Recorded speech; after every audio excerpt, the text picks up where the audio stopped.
பிரியமானவர்களே, ஆண்டவராகிய இயேசு கிறிஸ்துவின் நாமத்தினாலே உங்களை வாழ்த்துகிறேன். இந்த நாளிலும் நம்முடைய தியானத்திற்காக தானியேல் தீர்க்கதரிசனத்தின் புஸ்தகம் 6வது அதிகாரம் 22வது வசனத்தின் முதல் பகுதியையும் 23வது வசனத்தின் கடைசி பகுதியையும் நான் வாசிக்கிறேன்.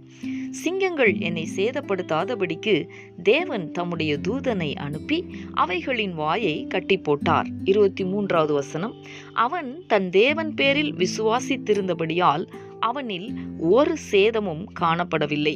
எனக்கு அன்பானவர்களே, பக்தனாகிய தானியேலுடைய வாழ்விலே தேவன் அவரை தீங்குக்கு விலக்கி காத்ததை குறித்து நாம் தியானிக்க போகிறோம்.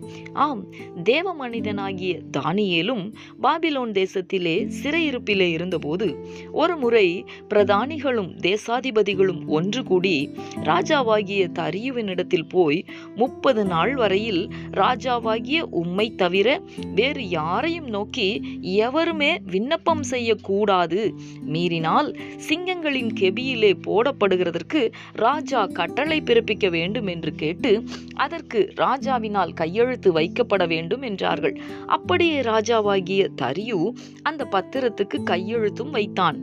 தானியேலோ அந்த பத்திரத்துக்கு கையெழுத்து வைக்கப்பட்டது என்று அறிந்த போதிலும் தினம் 3 வேளையும் தன் வழக்கத்தின்படியே பரலோகத்தின் தேவனை நோக்கி ஜெபம் பண்ணினான். அதன் விளைவாக சிங்கக்கெபியிலே போடப்பட்டான். ஆனால் தேவனோ தம்முடைய தூதனை அனுப்பி சிங்கங்கள் தானியேலை சேதப்படுத்தாதபடிக்கு அவைகளின் வாயை கட்டி போட்டார். அன்பரே, இன்றைக்கும் அவரை நோக்கி விண்ணப்பம் செய்கிற அவருடைய பிள்ளைகளை தேவன் காப்பாற்றுகிறவர், எல்லா தீங்குக்கும் விலக்கி காக்கிறவர்.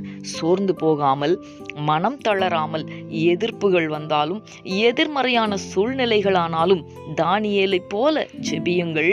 கர்த்தர் உங்களுக்கு செய்கிற அற்புதங்களை நீங்கள் காண்பீர்கள். விசுவாசித்து ஜெபிக்கலாமா?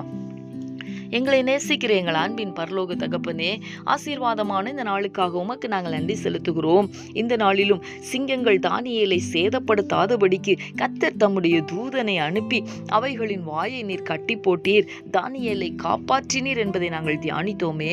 தகப்பனே, உம்முடைய சமூகத்தில் விண்ணப்பிக்கிற உம்முடைய பிள்ளைகளுக்காய் நான் ஜெபிக்கிறேன். மனம் தளராமல், சோர்ந்து போகாமல், எல்லா எதிர்ப்புகளின் மத்தியிலேயும் தானியேலை போல உம்முடைய பிள்ளைகள் ஆண்டவரே உம்முடைய நாமத்தின் மேல் விசுவாசம் வைத்தவர்களாய் உம்மை நோக்கி பார்க்க கர்த்தர் அனுக்கிரகம் பண்ணுவீராக. சோர்ந்து போகிறவர்களுக்கு பலன் கொடுக்கிற தேவன், சோர்ந்து போய் உம்முடைய முகத்தை நோக்கி பார்க்கிற தம்முடைய பிள்ளைகளை இந்த நாளே உம்முடைய நாமத்தினாலே பலப்படுத்த வேண்டுமாய் ஜெபிக்கிறேன். நீர் அப்படி செய்ய போகிறதற்காக உமக்கு ஸ்தோத்திரம். இயேசு கிறிஸ்துவின் நாமத்தில் வேண்டிக் கொள்ளுகிறேன் நல்ல பிதாவே. ஆமேன், ஆமேன்.